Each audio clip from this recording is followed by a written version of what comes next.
yang berpasangan, mungkin suami istri. Dan dia marah kepada kami semua.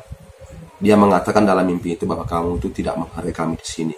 Kamu itu tidak mau permisi dengan kita di sini. Kamu tidak sedikit sopan kepada kita semua di sini. Baik, teman-teman, jumpa lagi bersama saya hari ini. Semoga teman-teman semua pada sehat selalu. Dan terima kasih atas supportnya selama ini, sehingga saya bisa bertahan sampai detik ini untuk memberikan informasi kepada teman-teman semua. Video kali ini saya akan berbagi cerita tentang perjalanan camp kami kemarin sampai di kisah seramnya dari tempat camp yang kami kunjungin, dan ada sedikit miskomunikasi dengan pengelola camp karena tidak sesuai dengan apa yang disampaikan oleh pengelola camp kepada kami sebelumnya. Sebelumnya kita mencari di Google untuk daerah camp di Kintamani. Akhirnya kita menemukan dan kita menelpon pengelola tersebut. Dan kemarin itu ada informasi bahwa setiap kali masuk ke daerah Kintamani itu kena biaya masuk 25.000. Nah, kita menghindari biaya masuk ini dan kita telepon pengelola camp untuk mencari solusi kira-kira lewat mana yang bebas biaya masuk untuk. Dan dari pengelola camp ini mengatakan harus lewat Bedugul. Ya, lebih singkat lagi kalau lewat Bedugul, lebih aman, tidak akan kena biaya masuk. Dan kita juga, teman-teman semua, kompak untuk lewat Bedugul. Nah, dalam perjalanan pun kami tidak menelpon pengelola camp ini untuk menanyakan alamat yang lebih detail. Nah, kita jalan, enjoy, sampai di lewat Danau Beratan Bedugul.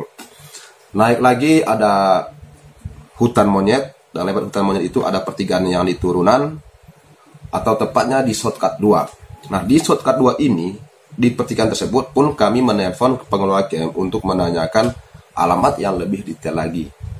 Nah, dari pihak pengelola camp ini pun kaget karena kita sudah berada di situ. Kamu kenapa harus ke sana lagi? Ya, bukan di situ alamatnya. Harus balik lagi ke shortcut 1 atau di Batu Riti sebelum Danau Beratan Bedugul. Teman-teman semua pada kaget, campur kecewa, kesel karena perjalanan jauh, tiba-tiba lebih jauh lagi perjalanan untuk menuju ke.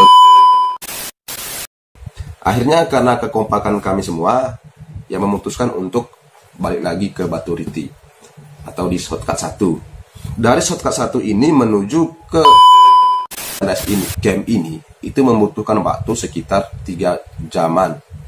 Dan jalur pun sangat ekstrim sekali. Jalur kecil tapi banyak mobil yang lewat, ya. Tanjakan yang tajam, tikungan yang tajam pun kita lewatin. Kita ada 4 mobil karena sopir-sopir kita sopir yang berpengalaman, ya kita menikmati aja perjalanan itu.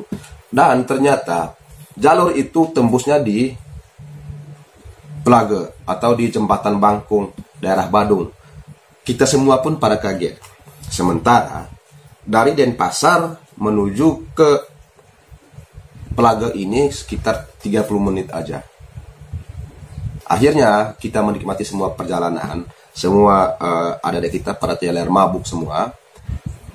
Kita pun sampai di daerah Kintamani.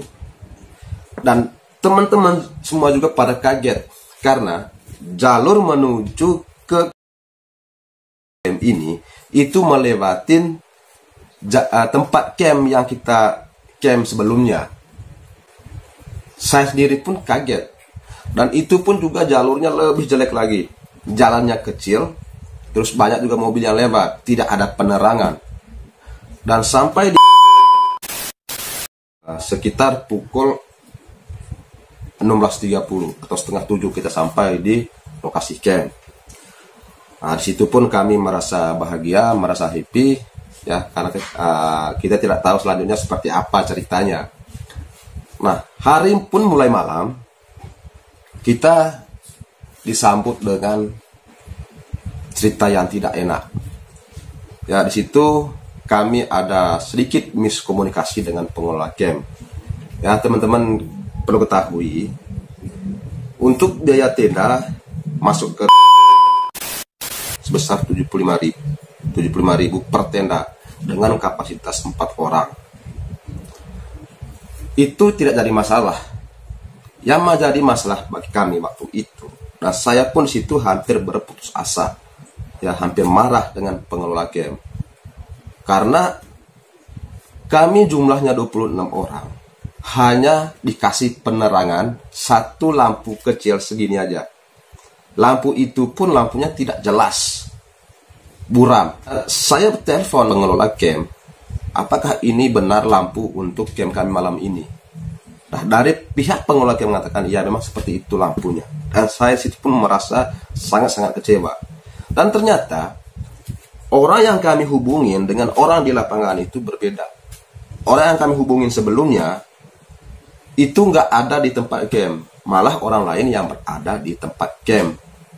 Nah, ketika saya menelpon orang ini, orang ini mengatakan bahwa dia tidak ada di lokasi camp itu, dia berada di luar. Dan yang ada di situ hanya orang lapangan aja. Nah, saya pun kaget. Ada saya tanya kepada dia, apakah ini lampu kita malam ini? Ya, penerangan kita malam ini. Dan dari dia ini mengatakan, ya tenang aja bro, nanti saya akan telepon orang lapangan. Nah, hari semakin malam, dan apa yang kami komplain itu tidak direspon sama pengelola camp. Dan saya pun memanggil orang lapangan ini. Dan saya tanya, bro, apakah cuman ini lampu untuk penerang kita malam ini? Iya bro, mas gini aja lampunya. Ya, situ saya sudah mulai kesel, mulai kecewa sekali. Tidak sesuai dengan iklan di Google-nya. Ini yang kita dapatkan camp malam ini setelah kita komplain ke pemilik camp.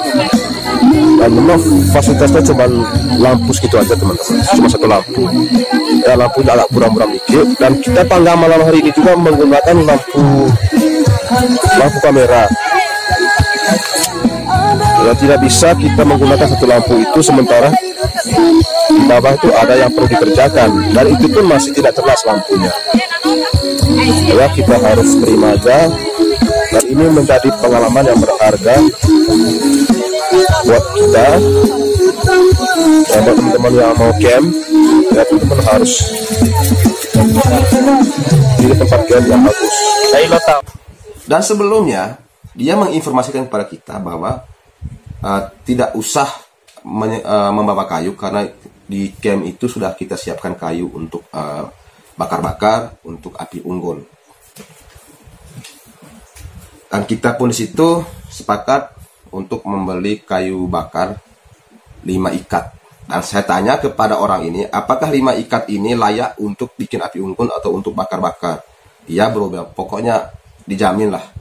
Nah, ketika kami sudah mulai membakar atau membuat api, dibawalah kayu ini. Dan ini kayunya, ya kayu segini teman-teman dijual 10.000. Ya, padahal ini di desa. Ya, di kota aja kayu 10.000 itu masih layak dipakai lah. Nah, kayu ini itu bambu cuman 4, ya panjangnya cuma segini aja, ya kurang lebih 25 cm aja panjang dari kayu yang mereka sini. Saya pikir kayu ini kayu untuk gratis. Ya, teman-teman yang lain juga memikirkan bahwa ya mungkin kayu ini kayu gratis. Nah, ternyata kayu yang isinya 4, yang panjangnya 25 cm itu harganya 10.000. Lebih marah lagi saya, ya, kepada pengelola lapangan ini. Dan saya pun tanya kepada dia, bro, apakah benar ini kayunya? Kamu tuh yang layak sedikit lah, cari uang tuh yang benar dikit. Ini kayu harga 10.000 cuma isi 4 batang. Ini loh daerah desa. Di daerah Denpasar aja masih ada kayu harga 10.000 itu lebih layak lagi, kayu hutan. Nah, ini kamu bawa ini hanya bambu terus sama ranting-ranting kayu yang tidak bisa untuk kita bikin bakar-bakar malam ini. Dan yang membuat kita mengalah pada waktu itu, karena kalau kita mau menolak kayu ini, kita harus cari kemana lagi nih kayu. Ya terpaksa kita harus terima aja dengan kelakuan dari pengelola camp ini. Ya teman-teman semua, waspada kalau memilih tempat camping, biar kita tidak ditipu sama orangnya. Dan informasi kami sebelumnya bahwa jumlah peserta kami yang ikut camp itu sebanyak 35 orang. Dan faktanya pas hari itu yang datang itu cuma 26 orang. Nah, sementara dari pengelola camp ini sudah menyediakan 9 tenda untuk 35 orang. Nah, karena batal, akhirnya kita ngomong sama pengelola, sama orang lapangan ini bahwa jumlah kita cuma 26 orang. Tapi kita harus bayar normal, tidak ada potongan Rp1.000 pun camp kemarin itu. Sementara di camp kami sebelumnya itu ada potongannya, karena jumlah kami itu sama 30 orang kemarin itu, ada potongannya. Nah, tempat camp yang kami kemarin itu Rp1.000 pun tidak ada potongannya. Akhirnya kita lanjut terus dengan acara camp tersebut. Dan ada salah satu anggota camp, ya, istri dari salah satu anggota kita, yang waktu itu kesakitan. Nah, pas nyampai di tempat camp itu, dia muntah-muntah. Kami pikir waktu itu dia muntah itu karena mungkin mabuk perjalanan. Tapi kok muntah itu hampir sampai pagi muntahnya. Karena kami semua merasa panik, ya didoalah sama teman saya. Setelah didoakan, istri dari anggota kami ini tidak muntah lagi, tidak mual lagi. Bahkan teman-teman muntahnya itu yang sampai keluar suara, yang membuat kita semua pada panik. Ya, waktu sudah menunjukkan sekitar pukul 12 malam. Ya, karena teman saya ini mendoakan dia, akhirnya dia sudah nggak muntah lagi. Tidur sampai pagi dengan aman. Pas paginya, semua teman-teman pada cerita mimpi mereka malam itu. Dan ada salah satu ibu memimpikan bahwa ada cewek sama cowok yang mungkin berpasangan suami istri, yang berdiri di dekat dengan tempat sanggah atau tempat sembahyang. Di situ berdiri 2 orang yang berpasangan, mungkin suami istri, dan dia marah kepada kami semua. Dia mengatakan dalam mimpi itu bahwa kamu itu tidak menghargai kami di sini, kamu itu tidak mau permisi dengan kita di sini, kamu tidak sedikit sopan kepada kita semua di sini. Nah, saya pun kaget mendengar mimpi itu. Dan hampir barengan dengan mimpi dari suami ibu yang sakit ini tadi. Nah, dalam mimpinya dia didatangin seorang ibu tua. Ya sama juga, dia marah di situ. Dia bilang kamu tidak permisi, tidak etikat baik untuk datang ke tempat itu. Nah, semua juga pada kaget. Oh, berarti sakit yang dialami oleh anggota kita kemarin ini berarti bukan sakit mabuk perjalanan. Karena ya boleh saya bilang ya mungkin kerasukan. Karena tidak permisi masuk ke sana. Karena biasanya yang melakukan itu ya pengelola camp yang terlebih dahulu untuk melakukan doa atau kasih canang kepada tempat sembahyang itu. Hari sudah menunjukkan pukul 8 pagi. Ya, kami siap-siap makan pagi untuk balik ke Denpasar. Nah, ternyata ada satu mobil kehilangan kuncinya. Kita situ ada 4 mobil. Dan satu mobil itu kita khususkan untuk yang kerja hari Senin. Karena ada juga sebagian anggota camp kita yang kerja hari Senin. Nah, kunci mobil ini dibawa sama teman yang berangkat duluan ke Denpasar, yang untuk kerja hari Senin itu. Nah, di situ pun mulai debat. Yang satu mengatakan kuncinya sudah saya kasih. Yang satunya mengatakan saya tidak terima kunci semalam. Akhirnya ngambang. Di situ pun kami bingung. Mobil ini tidak bisa kita cari duplikat seperti motor, karena dia berisi remote. remote control. Sementara teman kami ini yang membawa kunci, dia sudah di Denpasar. Dan kami waktu itu memang yakin bahwa kunci mobil ini ada di mereka. Mereka yang bawa kunci mobil ini. Tapi teman-teman saya ini mengatakan bahwa kunci itu sudah dia kasih kepada sopir yang masih di daerah Kintamani. Nah, begitu sampai Denpasar teman-teman ini, ketemulah kunci ini. Teman yang sudah berada di Denpasar ini harus balik lagi ke Kintamani untuk membawa kunci ini.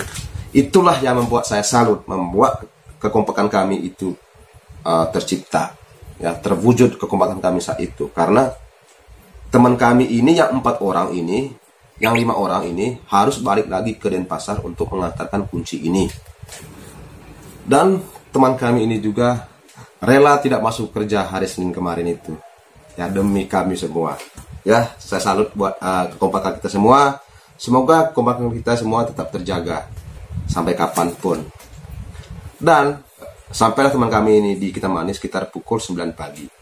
Akhirnya kita semua bergegas mengumpulkan semua barang-barang kita untuk masuk ke mobil. Kita belum tahu, atau bisa juga tempat untuk duplikat kunci di sini tidak ada. Makanya semua harus bekerja keras untuk mencari kunci itu.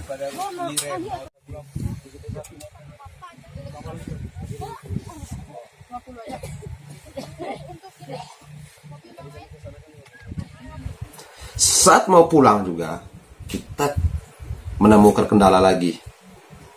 Karena untuk menuju ke Denpasar ini kita harus cari jalan yang lebih dekat lagi, yaitu lewat Songan, lewat Terunyan, Bangli. Nah, saat kami mau melewat di jalur ini, kami kesasar juga. Karena jalur itu seakan-akan bukan jalur menuju ke daerah Songan. Karena jalannya kecil, ya seperti jalan menuju ke kebun. Nah, kalau misalnya lewat dua mobil situ sudah nggak akan bisa. Karena dikelilingi dengan jurang-jurang yang sangat terjal sekali. Akhirnya kami tanya di situ, di mana jalan yang menuju ke Songan. Warga kasih tahu, oh itu jalan yang menuju ke Songan. Sampai di Songan,